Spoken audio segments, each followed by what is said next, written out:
Okey, kita pergi kepada pengkelasan mikroorganisma. Berapa jenis sekah mikroorganisma ni ada? Semuanya ada 5 fungi, algae, protozoa, bakteria dan juga virus.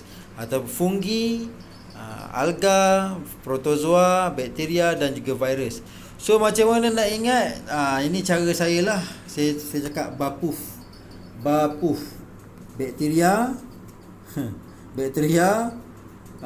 bakteria, alga, protozoa. Yang ni saya anggap ni sebagai U lah. Pada ni V tapi saya anggap sebagai U.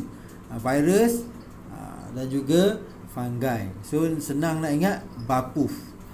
Bapuf. Saya cakap jadi kita tengok orang bapuf ni, bapuk ni. Kita boleh teringatlah nama-nama pengkelasan mikroorganisma. Bakteria, alga, P apa dia? P protozoa, V apa dia? V virus, F tu fungi. So dengan cara ini kamu mudah nak ingat. Okey, fungi ni dia adalah sebenarnya dia adalah dia macam seperti cendawan lah yang biasa kita tengok, kan? Okey, dia kalau kita tengok dia sebenarnya terdapat berbagai-bagai jenis fungi. Daripada kamu tengok ni cendawan ni pun sebenarnya di bawah fungi. Yeast yang digunakan untuk apa? Untuk kita buat donat tu, mauripan tu, dalam tu ada yeast. Dan bawah mikroskop kamu akan nampak macam ni, yeast. Dan juga ni atas roti kita ni. Okey. Ini juga sejenis fungi. Fungi ni dia dia berukuran antara 10 mikrometer sehingga 100 mikrometer. Dan fungi ni dia hanya ada sejenis fungi ni yang terlalu kecil, kita hanya dapat tengok bawah mikroskop. Okey, fungi seperti mukul lazimnya berkoloni dan berkumpulan. So dia hidup berkoloni, maksudnya dia hidup bersetumpuk-setumpuk. Ni setumpuk satu koloni, ni satu koloni, ni satu koloni, ni satu koloni. Kita nampak macam tu, kan? Okey, bentuk fungi ni, fungi ni dia unisel lah. Seperti yeast. Dia berbentuk sfera kecil. Nampak? Dia bentuk sfera kecil, kan? Macam lonjong macam ni. Dalamnya kamu akan nampak lah sitoplasma, ada vacuole, granul, glycogen, ada dinding sel, ada membran sel, ada nukleus, kan? Ini adalah struktur untuk yeast. Okey. Fungi unisel seperti yeast berbentuk sfera. Fungi multisel seperti mucor lazimnya terdiri daripada sporangium yang berbentuk sfera dan hifa yang berbentuk berbenang. Jadi nampak tak? Ni dia punya bawah ni, dia punya hifa. Kemudian dia ada macam ada batang gitu, kita panggil hifa juga. Dan di atasnya ni dia macam bentuk bola tu, kita panggil dia sporangium. Dekat sporangium ni lah ada spora. Spora ni dia akan membiakkan anak dia yang baru, dia menggunakan spora. Jadi dapat kita tengok sini bahawa fungi ni dia ada pelbagai jenis bentuk. Okey, jadi fungi ni dia makan apa? Apakah yang dimakan oleh fungi menyebabkan dia boleh hidup ni? Okey. Dia sebenarnya fungi ni dia tak boleh menghasilkan makanan dia sendiri. Kenapa? Kenapa fungi tak boleh menghasilkan makanan dia sendiri? Pertama sekali, syarat untuk menghasilkan makanan sendiri, dia kena ada klorofil. Klorofil supaya dia boleh menjalankan proses fotosintesis. Tapi tidak berlaku kepada fungi. Fungi ni dia tak ada klorofil. Jadi dia hidup dia merupakan saprofit. Saprofit ni dia maksudnya dia mendapat makanan, nutrien daripada organisma yang dah mati, ataupun yang dah pun mereput. Contohnya roti. Roti tu kita tak lama atas meja rumah kita, lama-lama akan tumbuh kulat. Sebab apa? Sebab kulat tu ataupun fungi tu dia akan hidup di atas benda-benda yang sedang mereput. Yang sedang mereput, dia akan hidup situ, dia akan dapatkan nutrien daripada roti tu, Okey, terdapat juga setengah fungi ni dia sebagai parasit. Parasit ni dia menumpang kepada orang lain, host lain, kita panggil host. dan dia mendapatkan nutrien daripada perumahnya, kan? Daripada perumahnya. Okey, contohnya yang terdapat di mana? Di kaki kita ni, yang kita panggil kulat kaki, kulat air tu kan. Itu sebenarnya sejenis fungus, sejenis fungi dinamakan Trichophyton rubrum. Trichophyton rubrum ialah sejenis parasit. Parasit ni dia menumpang kat badan kita sampai kita rasa sakit.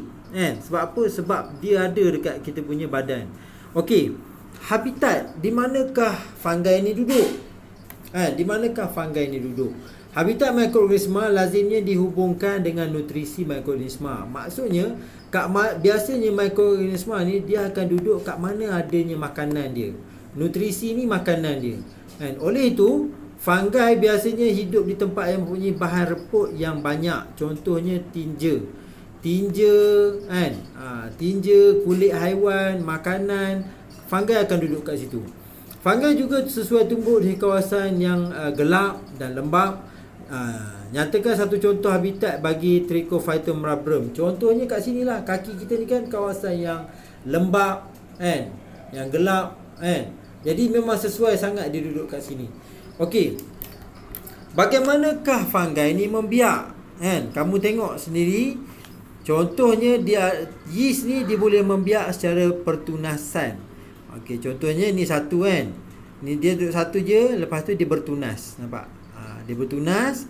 Bila dah cukup matang, dia akan melepaskan diri daripada ibu dia. Jadi dia adalah yeast yang baru. Ini contoh pertunasan. Kalau yang ni pula pembiakan aseks dan seks dalam euka ni pula, kalau contohnya aseks ni dia melepaskan spora dia. Dia melepaskan spora dia. Tanpa dia melakukan apa-apa hubungan dengan kawan dia yang sebelah ni. Dia lepaskan spora dia, dan spora tu akan hidup membentuk mucor yang baru.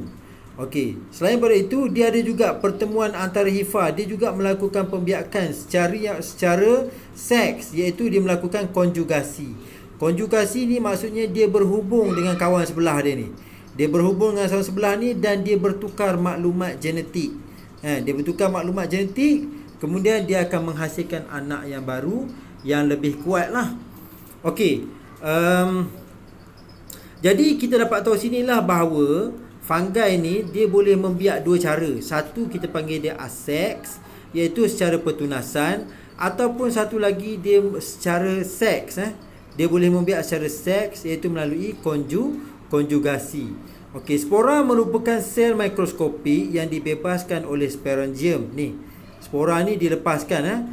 Okey, apabila spora yang sangat halus dan ringan dibawa oleh angin ke persekitaran yang sesuai, spora tersebut akan bercambah tanpa persenyawaan. Okey, maksudnya dia akan keluar dari sini, dia pergi ke tempat lain, dia akan bercambah. Tanpa persenyawaan pun dia boleh menghasilkan anak yang baru. Okey, dalam proses konjugasi pula, pertemuan hifa berlaku, gamet dihasilkan dan persenyawaan gamet menghasilkan mucor yang baru. Okey, kalau ini menunjukkan bahawa mucor ni dia ada dua cara nak beranak lah. Dua cara untuk cara dia membiak dengan lebih banyak. Satu aseks, iaitu dia hanya membentukkan spora sahaja, dan satu lagi dia secara seks, maksudnya dia melakukan konjugasi, dia bertukar maklumat genetik dan menghasilkan anak yang baru. Okey, jadi itu keseluruhanlah mengenai fungi, kan? Jadi apa yang penting pasal fungi ni? Fungi ni yang sebenarnya dia tak susah pun untuk kita nak ingat dia. Biasa sangat kita jumpa fungi ni. Ni dekat roti ni kan. Dan biasanya kita sama ni kita panggil dia kulat. Tapi mulai sekarang ni kita cuba ubah, kan? Dia nama dia mucor. Mucor. Ataupun biasa kita pakai dekat rumah, kita pakai mauripan. Sebenarnya dalam mauripan tu ada yeast. Yeast tu adalah sejenis fungi. Dan fungi ni kita selalu je jumpa di dalam kehidupan seharian kita. Senang sangat nak ingat.